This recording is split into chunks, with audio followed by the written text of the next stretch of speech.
नमस्कार दोस्तों, हमारे YouTube चैनल मैथ्स वॉयज में आपका एक बार फिर स्वागत है। और आज हम यहाँ इस वीडियो में क्लास 12th मैथमेटिक्स का एक इम्पॉर्टेंट टॉपिक डिफरेंशिएशन डिस्कस करने वाले हैं। और देखते हैं इस डिफरेंशिएशन क्या होता है और इसके फॉर्मूलेस क्या होते हैं और इनसे कैसे क्वेश्चन किए जाते हैं। तो सबसे पहले डिफरेंशिएशन क्या है। तो differentiation is the process of finding slope of a curve, और slope is the change in y divided by the change in x। तो डिफरेंशिएशन क्या है? डिफरेंशिएशन एक प्रोसेस है स्लोप ऑफ कर्व फाइंड करने की। और स्लोप ऑफ कर्व हम फाइंड करते हैं, स्लोप क्या होता है? स्लोप होता है change in y divided by change in x। या हम यहाँ इसकी एक डेफिनेशन और देखते हैं। Differentiation is a process to find the rate of change of function f(x) with respect to x। तो ये बड़ी सिंपल डेफिनेशन है कि डिफरेंशिएशन क्या होता है। डिफरेंशिएशन प्रोसेस होता है फाइंड करना रेट ऑफ चेंज किसी फंक्शन f(x) का किसके रिस्पेक्ट में? x के रिस्पेक्ट में, और जिसको हम जनरली d/dx के नाम से जानते हैं।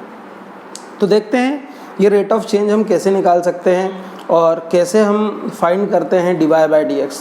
तो 11th क्लास में आपने इसका बेसिक इंट्रोडक्शन पढ़ा है और 11th क्लास में आपने फर्स्ट प्रिंसिपल रूल पढ़ा था। एक बार हम फिर से डिस्कस करेंगे और समझने की कोशिश करेंगे कि डिफरेंशिएशन क्या होता है।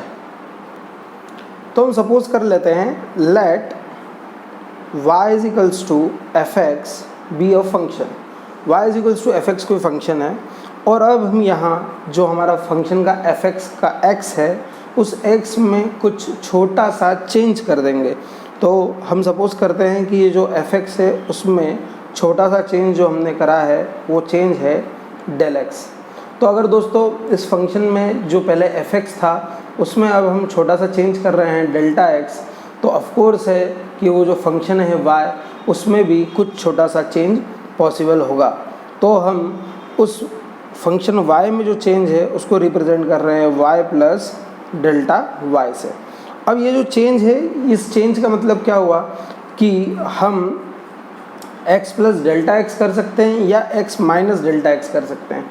या तो हम क्या बोल सकते हैं कि डेल्टा x हम या तो बढ़ा सकते हैं या डेल्टा x कम कर सकते हैं, जिससे ही हमारा जो फंक्शन है f(x) वो या तो बढ़ जाएगा या कम हो जाएगा। और उस x के चेंज के कारण ही जो हमारा फंक्शन y है वो भी या तो बढ़ जाएगा या तो घट जाएगा। तो यहाँ पे दोस्तों जो डेल्टा x है वो है चेंज इन x, और इस x में चेंज होने के कारण डेल्टा y जो है वो है change in y। I hope इतना तो आपको समझ में आया होगा। अब आगे बढ़ते हैं और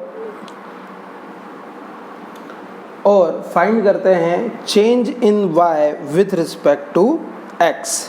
तो देखें change in y with respect to x कैसे निकाल पाएंगे हम। तो हम देख रहे हैं हमारा जो नया फंक्शन है वो बन गया है x प्लस डेल्टा x, और हमारा प्रीवियस फंक्शन जो था वो था f(x). तो सबसे पहले हम इनका डिफरेंस निकाले जो हमको चेंज प्रेजेंट करेगा। तो हम देख रहे हैं x plus delta x minus f(x), ये हमारा फंक्शन में चेंज आया।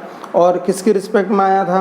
तो हमारा जो चेंज आया फंक्शन में वो x प्लस डेल्टा x आया, और प्रीवियसली हमारे पास था x, तो हम इसको भी चेंज से रिप्रेजेंट कर देंगे।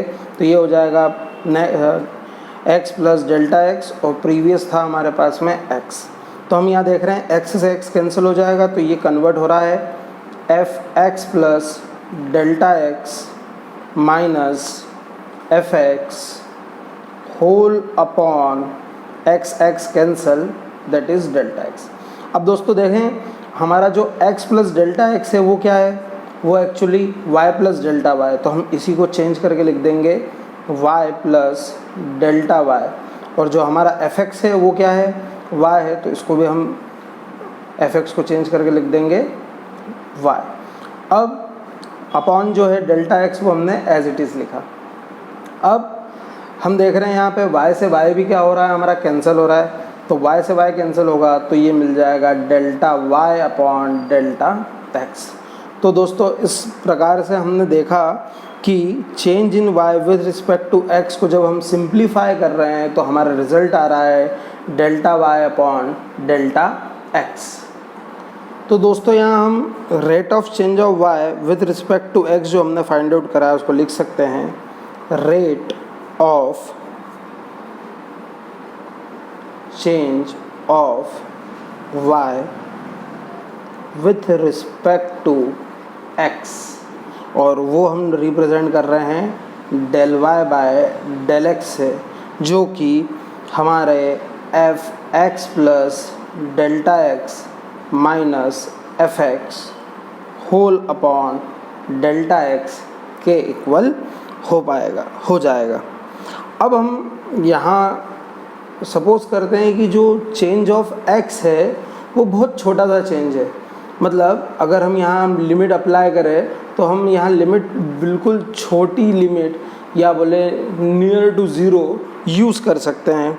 तो हम यहाँ इसी फंक्शन को चेंज करके लिखते हैं limit delta x is tends to zero del y upon del x is equals to limit del x tends to zero f of x plus delta x minus f x whole upon delta x.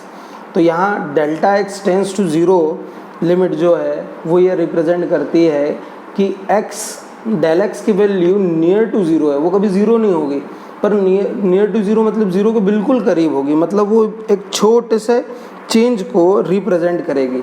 तो ये बहुत ही छोटा change है जिसके कारण हम यहाँ पे एग्जैक्ट वैल्यू की तरफ जा पाएंगे। और अगर इस फंक्शन की लिमिट, मतलब ये जो पार्ट हमने अभी फाइंड करा है, लिमिट अप्लाई करी है, तो ये अगर लिमिट एग्जिस्ट करती है तो हम यहाँ लिख सकते हैं कि if limit exist then limit del x tends to 0 dy by dx is converted into dy by dx, and dy by dx is equals to delta x tends to 0 f of x plus delta x minus f of x whole upon delta x। तो ये हमारा formula है किसी भी function y का derivative find करने के लिए, और ये जो रिज़ल्ट आया है जिसको हम ब्रैकेट में लिख रहे हैं ये फंक्शन y के लिए डेरिवेटिव है। और ये जो प्रोसेस हमने करी इस डेरिवेटिव को फाइंड करने के लिए, ये प्रोसेस हमारी डिफरेंशिएशन कहलाती है।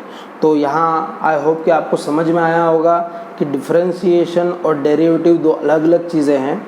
Differentiation is the process to find dy by dx, और we say that differentiation is the process to find derivative of any function, और डेरिवेटिव उस प्रोसेस से निकलने वाला फाइनल आंसर है। तो इसी को हम अदर फॉर्म में भी लिख सकते हैं।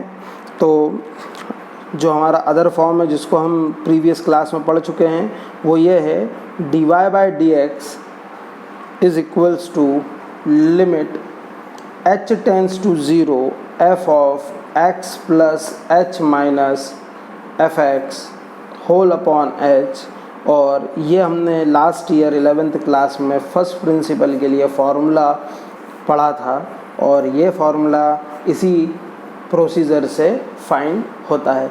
तो आई होप कि आपको ये समझ में आया होगा कि डिफरेंशिएशन क्या है और डेरिवेटिव क्या है, और इससे हमने कैसे फर्स्ट प्रिंसिपल को जनरेट करा।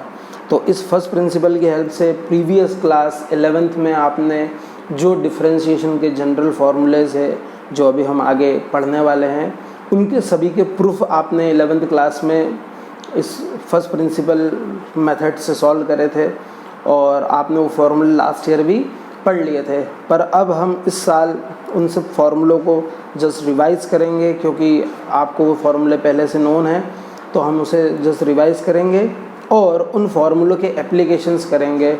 तो अब आगे की वीडियोस में हम उन फार्मूलोज़ को सीखेंगे और उनसे कैसे क्वेश्चंस करते हैं वो देखेंगे। आई होप ये इंट्रोडक्शन पार्ट आपको अच्छे से समझ में आया होगा। तो please like, share and subscribe our YouTube channel Maths Words. Thank you. Happy learning.